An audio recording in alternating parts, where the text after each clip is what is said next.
Olá, sejam bem-vindos ao Trips Invicto. Meu nome é Davi Jorge, estou lendo Neco, o primeiro ídolo. A encrenca no jogo com palestra. Chega o jogo com Palestra Itália, que se tornava aos poucos o rival do Corinthians, pelo fato do time alvinegro ter também muitos oriundi entre os seus fundadores. Oriundi é que vieram da Itália. Entre seus fundadores, jogadores e torcedores. Até então, o Corinthians não havia vencido em jogo no campeonato. Em jogo de campeonato, o Palestra, agora proprietário do Parque Antártica, ostentando grande fôlego financeiro.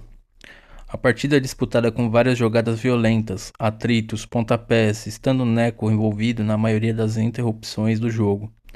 Sem dúvida alguma, era o jogador corintiano mais visado pela defesa palestrina. Sua fama de jogador hábil e valente resultava em uma perseguição implacável dos backs adversários. O Corinthians venceu o jogo por 1-0 no Parque Antártica, ocasião em que não faltaram reclamações e conflitos, inclusive entre jogadores dos próprios clubes, a exemplo dos palestrinos Caetano e Ministro.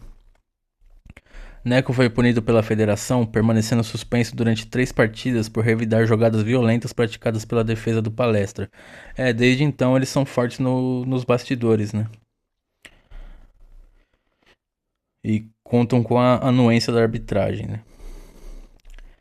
Em face da punição, o Neco não atua contra o Internacional, o Mackenzie e o Ipiranga, desfalcando a equipe corintiana, que, enfraquecida, protesta contra a pena imposta pela federação, bem como contra a imprensa que julgava a Palestrina.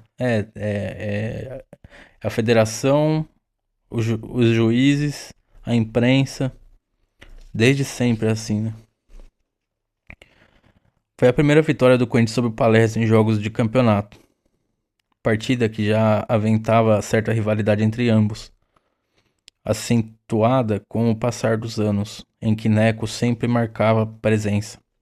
Gostava de jogar e vencer o Palestra, e não raro envolvia-se em confusões nessas disputas. O ano de 1919 chega ao final e a carreira de Neco atinge seu ápice, com a conquista do Campeonato Sul-Americano de Seleções e suas atuações memoráveis. Após a suspensão decorrente dos problemas no jogo contra o Palestra, ainda disputa 3 amistosos, todos vencidos pelo Corinthians, em Amparo por 3-0 contra o time de idêntico nome. Em Campinas contra o Guarani, ganha por 4-2. Neco marca 2 gols em cada um dos jogos. E contra a União Artística Recreativa do Cambuci, vence por 2-0. O paulistano, às vésperas do Natal, bate o Corinthians por 4-1 e vence o Campeonato Paulista de 1919. O Corinthians vence apenas o torneio início, no ano em que Neco consagrou-se figura maior do campeonato do futebol paulista e brasileiro. Atuação de Neco em 1919, jogos, gols e títulos. Jogos pelo Corinthians, 25. Gols pelo Corinthians, 18. Jogos pela Seleção Paulista, o Scratch da APA, 3. Gols pela PA, 4. Jogos pela Seleção Brasileira, 4. Gols pela Seleção Brasileira, 4.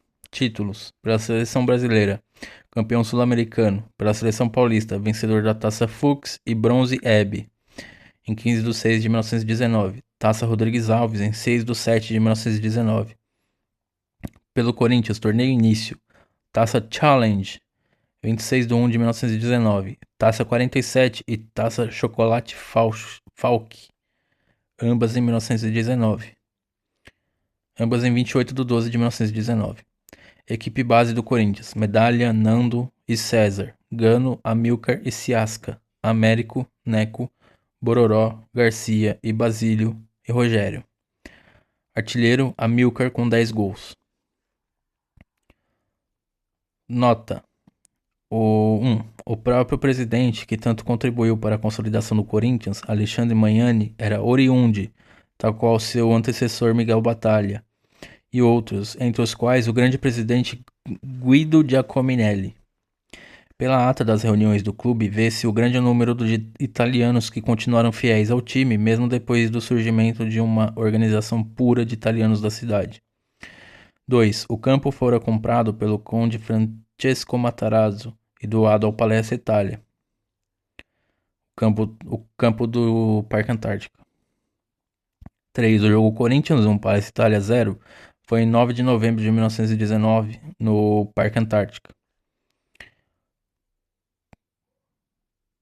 6. O jogo Amparo Atlético Clube 0, Corinthians 3 foi em 15 de novembro de 1919, no campo Vila Luiz Leite, em Amparo. Neco marcou 2 gols.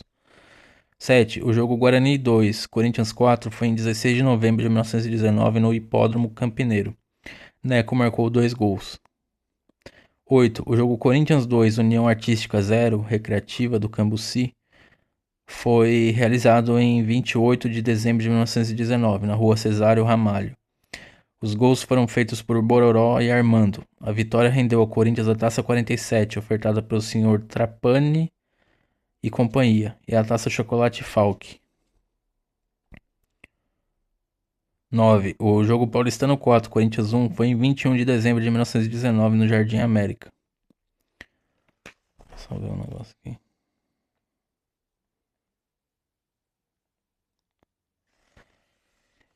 Então, só uma coisa que não está especificada aqui no livro. Muita gente acha que o Palmeiras saiu do Corinthians. Não é bem assim, como vocês estão percebendo. Era uma associação de italianos que queriam criar um clube de italianos. E eles vão lá em 1914 e criam esse clube. No início, era muito comum que jogadores jogassem pelos dois clubes, tanto pelo Corinthians quanto pelo Palestra. Jogadores de ascendência italiana, porque diferente do Corinthians, que é um time cosmopolita que aceita todas as raças, todas as etnias, todas as nacionalidades, o Palestra no seu início só aceitava italianos. Tanto é que o primeiro negro que veio jogar no Palmeiras, ou seja, nunca jogou um negro pelo Palestra. Quando em 1942 o Og, não lembro o sobrenome dele, mas era um rapaz negro que ele só foi jogar no Palmeiras, ou seja, enquanto Palestra Itália e Palestra de São Paulo, eles também mudaram de nome temporariamente para Palestra de São Paulo, eles nunca aceitaram negros. Então isso é uma coisa que pouca gente leva em conta. Uma outra coisa também, é um clube, por ser de italianos, tinha uma ligação muito forte com o fascismo italiano. Tem imagens de comício que aconteceu no Parque Antártica, com todo mundo lá levantando a mão e tal, e assim, se quiserem depois eu trago as fotos aqui para vocês verem, mas nunca se resumiu só a frase lá do bar. Tinha um bar logo em frente ao estádio deles lá que tinha lá: é melhor viver um dia de leão do que. É melhor morrer um. Não, como que é? É melhor viver um dia de leão do que 100 anos de ovelha. Essa era uma frase do que estava escrito assim, Duce, e o Duce, ou seja, o Benito Mussolini. Então, voltando à questão do Palmeiras ter saído do Corinthians, isso não é verdade. Muita gente confunde isso e até propaga isso de forma leviana. Não é isso. Eles criaram um clube de italianos e aí enquanto jogavam nos dois clubes, era uma coisa. Só que chegou um momento em que os caras entraram para a mesma liga, entendeu? Então tem lá tem um certo folclore que é a reunião sem ata. Foi uma reunião que aconteceu no Corinthians em 1917, às vésperas do enfrentamento entre o Corinthians e o Palestra. Então, é nessa reunião que fica decidido. Ou vocês jogam aqui ou vocês jogam lá. Aí uma galera ficou no Corinthians e uma galera saiu. Porque eles apelavam muito para esse ufanismo italiano e como os caras queriam jogar entre eles, eles saíram, mas muita gente ficou. Então, assim, não é que é uma dissidência, não é isso. É que eles montaram um time, os jogadores jogavam nos dois times, só que chegou um momento em que os dois iam disputar o mesmo campeonato.